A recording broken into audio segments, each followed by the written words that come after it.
Kadungog naman siguro mga ito. Usa ka probinsyanong netong syudad sa Manila. Na timing na-rally ba? Ang atong mga kiluhan ron sa market. Mangilad na ni sila. Di nakamo to sa kilo. Ay kalibangon na siya nandun sa likod. Kasi kalibangan. Kasi bulsita. Ay kalibangan na. Timing na nabay siya itong garali. Kita siya. Oh, saan mo na mong ipalit? Isda ba na dong? Isda ba na? Hindi sir, dili. Hindi po. Ating timbangin yan. Ikuha yung itimbang. Kanya, kulangan ng itudog, duha kaguhin. Tingnan mo, hindi umabot ng 1 kilo. Pagkana kayo, saan ng timbangan.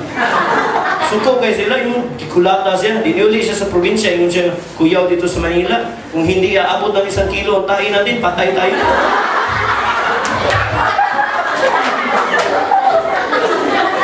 Katawa lang yan po, kapila na ito, ibalik.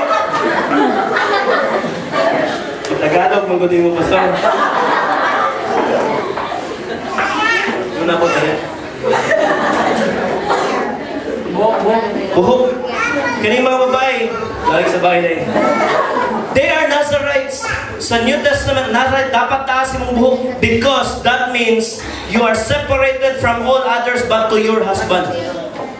Kada babae dapat taas buhok. It is a reminder for them nga ang ilahang lawas sila gagalingon para ra silang bana. That's a Nazarite. Mona nga they must grow their hair. Taas ang buhok. What does that mean to us? A Nazarite is a person separated for God's use only. Mona disciple. Kanus agod na usap ang definition sa Bible nga pwede ratang gamiton sa yawa kung kanus atang gustong mapagamit.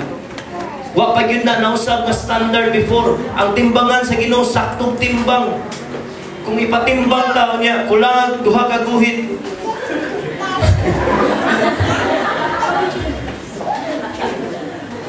Be separated para sa Ginoo lang.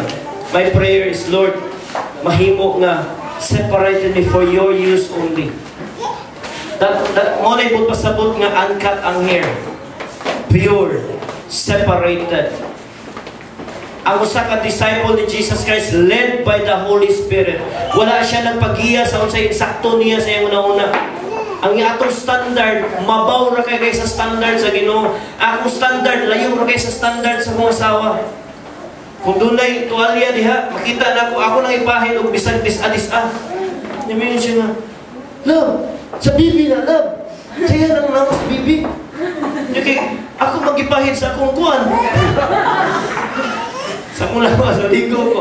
Mana masuko siya sa kuwan. Lahi kaya akong standard kaysa standard excuse. Lahi kaya akong standard. Okay na, muna mga irritations ginagmay. I'm telling you this because pwedeng atong standard okay na. Okay naman ko. Let us be led by the Holy Spirit. Let us be separated for God's use only. Kanus agud na pwede nga possession sa Ginoo pwedeng ihatag sa yawa. Separated. Lastly, dili pwede mo hikap o patay. Even imong papa, imong mama, imong brother, imong sister. Ingon ana ka absolute kung maghimo kag vow to the Lord, kung maghimo ka sa Nazarite vow, di pwedeng matandog o minatay. Isang pag-imuha ng close relative. Ang purpose ana niya is to moderate affection. Mabato na ingon si Jesus Christ, anyone who wants to be my disciple? Ako gusto ko may disciple. Ingon siya nga, okay, come. Pero ingon siya, ay, kadyot lang ha? I will first bury my father.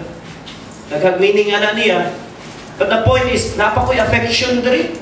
Napakoy obligasyon manggod sa akong pamilya. Lord, 2 years na, 2 years. Patiwason sa ako ni kamuguangan na mo.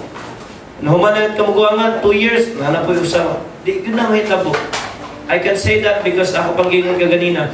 Personal ko na nga-experience yung Lord, tagay sa 2 years. Paskulahan sa nang pumanghod. But mercy lang sa Ginoo, grasya sa Ginoo. It was just, grabe ang iyang pag-convince ako na I was led, gilid ko sa Ginoo na mahimong dedicated sa iya. But, you know, dili pwedeng mutan mo hikap bisan sa mga minatay, mamama ba na ni mo yung papa. It is a symbol that they are wholly taken up with the service of God and regarded nothing else. For us, it means dedication only to God. Be dedicated to nothing else but God. Watch this.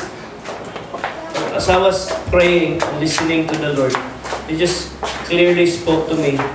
Ang pag-istorya sa Ginoo is sa ato atanan, tua isip Kristohanon. If we are dedicated to anything where there is no God, it will mean nothing.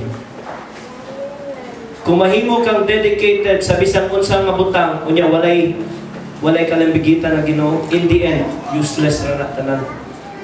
It will end up in nothing.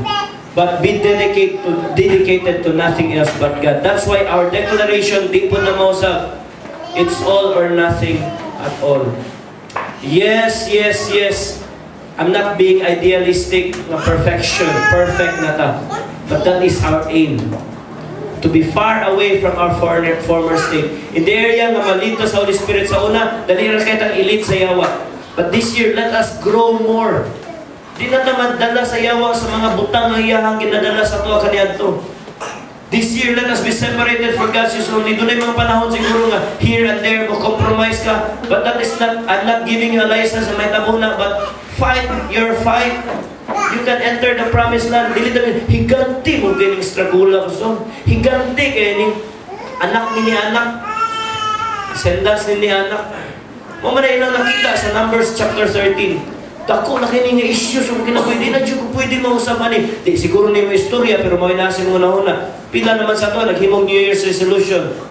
Kung nakabantay na, marag ihap pag yun na to, katulunan ako na break. Kabalutaan na, kaya mo na itong ginabuhat. Katulunan. So panala na to, adi nagdi siguro ni mausap. No! Iphato kung kapila ka nagabuhat anak, kanitong tuig. There must be a dedication to nothing else but God. That is how we enter this year.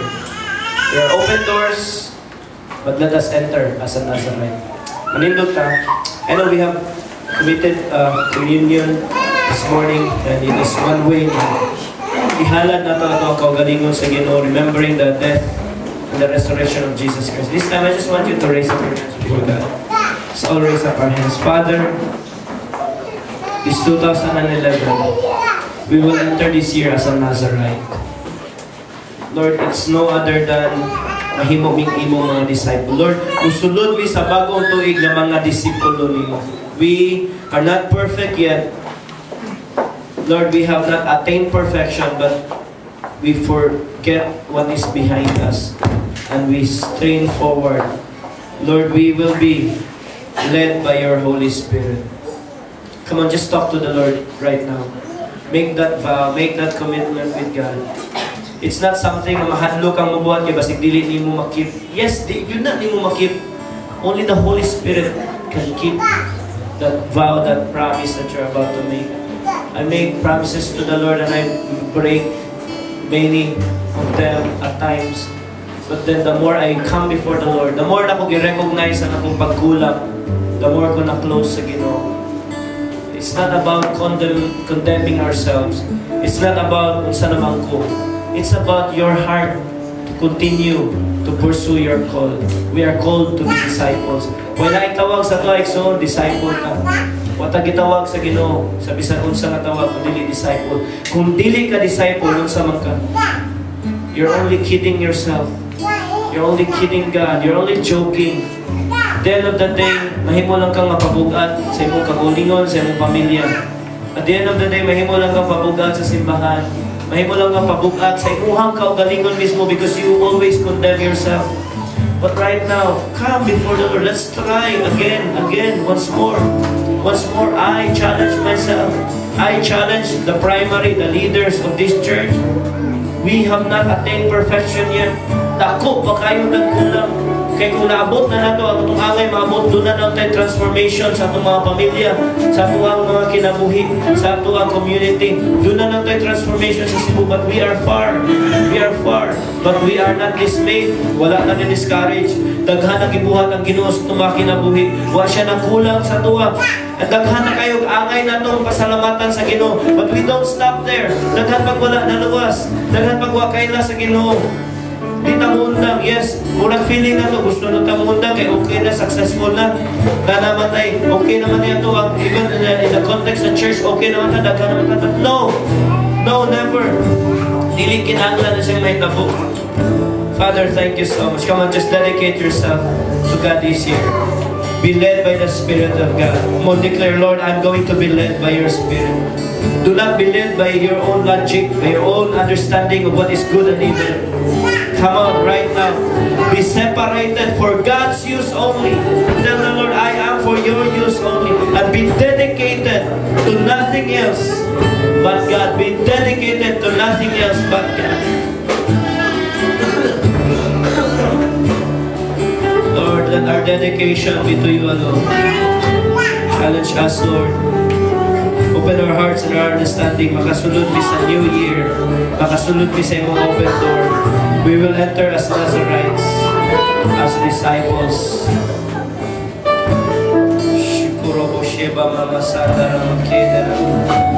Come on, consecrate yourself.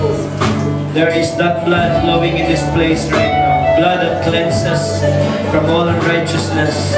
Blood that forgives. There's the blood of Jesus that heals every emotional wound. The blood of Jesus that heals physical infirmities. The blood of Jesus that can make you conqueror. Ang dugo ni Kristo ever present this very morning to purify and cleanse you from all unrighteousness. The blood of Jesus is here this very morning to restore, to give you back your identity. The blood that flowed from His face is to give you your identity back. In the name of Jesus, just receive the blessing from the Lord. Just receive His touch this morning. Lord, we enter, we enter, we enter, we enter, we enter. We enter that door. Shika Baba Bashandarama. Bless your name, Lord. Bless your name, Lord. Let us together receive the blessing of the Lord as we raise our hands to the Lord. Then the Lord said to Moses, tell Aaron and his sons to bless the people of Israel with this special blessing. May the Lord bless you and protect you. May the Lord smile on you and be gracious to you. May the Lord show you His favor and give you peace. God, we receive your blessing this year. We will not allow the devil to take this blessing away from us. We indeed will be your disciples, enforcing your kingdom for the transformation of our lives, our communities. We bless you and we love you. Thank you for your faithfulness, Lord. In Jesus' name we declare, amen and amen. God bless each and everyone. Happy Sunday. Next Sunday, we celebrate sa itong mga sites, Talisay, Lapu-Lapu, Cebu. And Mandawi will resume sa Saturday na itong service. Ignite this coming Sunday. Doon na tayo Ignite. At 2:30 doon ay orientation there sa Cebu House of Prayer. God bless and God bless.